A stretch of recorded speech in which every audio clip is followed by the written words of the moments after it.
Hi పిల్లలు, welcome to Amma's bed time tales. This is Amma. Today I'll tell you a sweet story before you sleep. ఈరోజు మంచి తెలుగు కథ చెప్పుకుందామా? కథ పేరేంటంటే నక్క మేకల ముసుగు. ఒకసారి ఒక నక్క ఆకలితో అలమటిస్తుందంట, చాలా ఆకలేస్తుందంట. అది ఏమీ పట్టుకోలేకపోయింది, వెతికింది కానీ ఎక్కడ ఏమీ దొరకలేదు.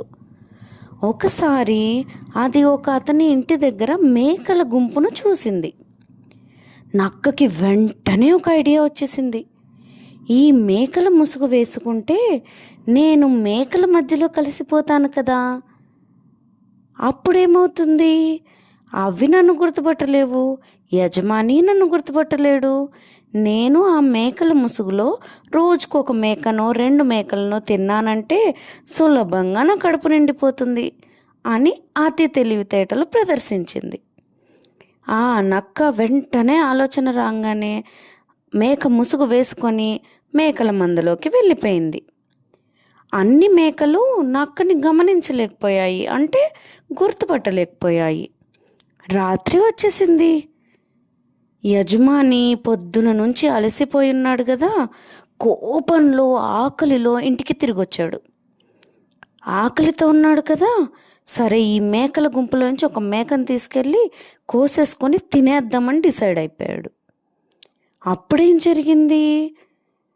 ఈ మేకల ముసుగులో ఉన్న నక్కని తెలియక మేకే అనుకొని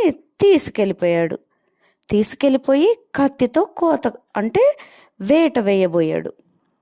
ఎందుకు? కూర వండుకొని తినేసేయడానికి. అలా నక్కను కట్టి తీసుకెళ్తుండగా అప్పుడు ఆ డిఫరెన్స్ తెలిసి యజమానికి అర్థమైపోయింది. కానీ వదిలేస్తే ఏమవుతుంది? ఈ నక్క యజమానిని తినేస్తుంది. కాబట్టి వేట వేసేసాడు, అంటే చంపేశాడు.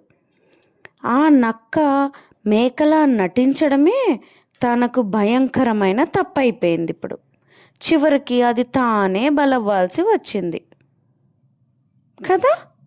సో ఇక్కడ తప్పేం చేసింది? నక్క మేకలా నటించడమే తను చేసిన తప్పు.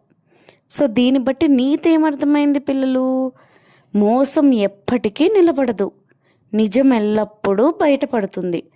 కాబట్టి మనం ఈరోజు నుంచి ఎప్పటిలాగానే నిజాలే మాట్లాడాలి, ఓకే? ఎలాంటి పరిస్థితుల్లో అయినా అబద్ధం అనేది అస్సలు పొర్రపాటున కూడా మాట్లాడొద్దు. Thank you for listening. And రేపు మరో చక్కటి బెడ్ టైం కథతో కలుద్దాం. గుడ్ నైట్ అందరికీ. మీకు కథ నచ్చితే లైక్, షేర్ అండ్ సబ్స్క్రైబ్.